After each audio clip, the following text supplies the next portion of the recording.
Can you even imagine it? You settle onto your sofa for the night. You've got your cup of tea, maybe a biscuit or two, and you're tuning into your absolute favorite show. Your comfort watch. For one man named Danny, that show is Antiques Roadshow. He loves the history, the quiet thrill of the valuation, the gasp from the crowd when a dusty attic find turns out to be a national treasure. It's a reliable, comforting slice of British television. But on this particular night, Danny's comfortable ritual was about to be turned completely upside down, live from his own living room. The moment the show went wild, the episode started like any other. The familiar music, the scenic shots of a stately home, the hopeful faces in the queue. Then the camera settled on an expert examining a fairly standard-looking antique doll. The expert, peering over his glasses, began describing its features. He built the tension as they so brilliantly do, explaining that most of these dolls were common, but a rare few had a specific, tiny marking. Marked on the sole of the right foot, the expert explained, his voice hushed with anticipation. If she's one of those, we're talking in the region of £100,000. A collective gasp went up from the crowd. £100,000 for that doll. But before the expert could even check the doll's foot, before the owner could even react, the camera caught a sudden commotion in the crowd just behind them. A woman, an audience member just watching the valuation, suddenly went pale. Her eyes rolled back, and she crumpled to the floor in an apparent dead faint. At home, Danny was probably leaning in, heart pounding. What a valuation! But then, the faint. He watched, shocked, as the woman fell. She fainted. Danny exclaimed, glued to his set. Did you see that? He watched in disbelief as the show's participants seemed to barely react. They've not done anything, he said, baffled. They've left her. What Danny didn't know was that the fainting woman was an actor.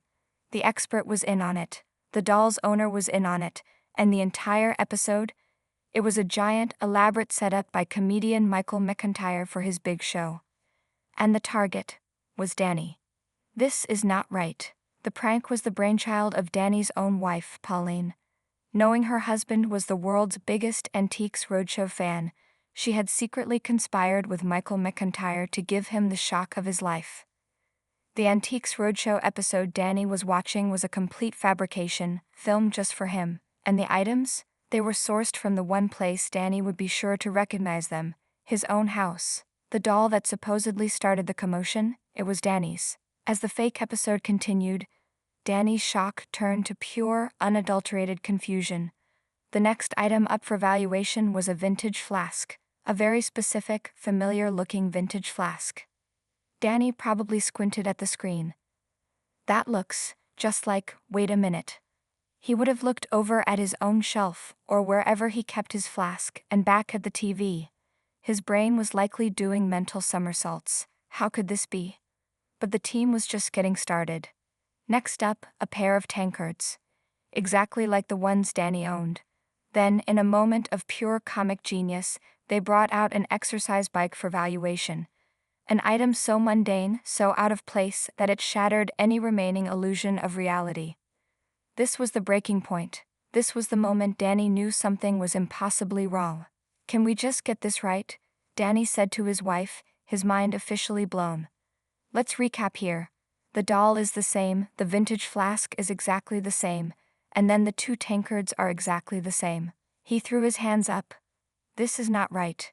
You can just picture his wife, Pauline, sitting next to him, trying desperately to hold in her laughter, pretending to be just as confused as he was. The dedication is incredible. The big reveal. The prank wasn't over. Just as Danny was questioning his own sanity, the show introduced a brand new antique specialist. The man who walked on screen was questionable. He wore an obvious gray wig, a comically large fake nose, and a pair of spectacles. He was introduced as Seymour Bissell. This new expert began inspecting an item, but Danny wasn't looking at the antique anymore. He was staring at the man's face, the way he moved, the glint in his eye. It was all too familiar. Who was that man? Danny asked, leaning so close to the screen he was probably fogging it up. And then the penny dropped.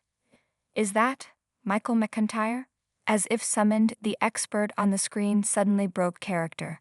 The disguised comedian turned, looked directly into the camera, seemingly into Danny's very soul, and with that trademark, beaming smile, revealed the entire setup. "Danny." Michael's voice boomed from the television. "Of course, what's happened is, lovely Pauline has set you up."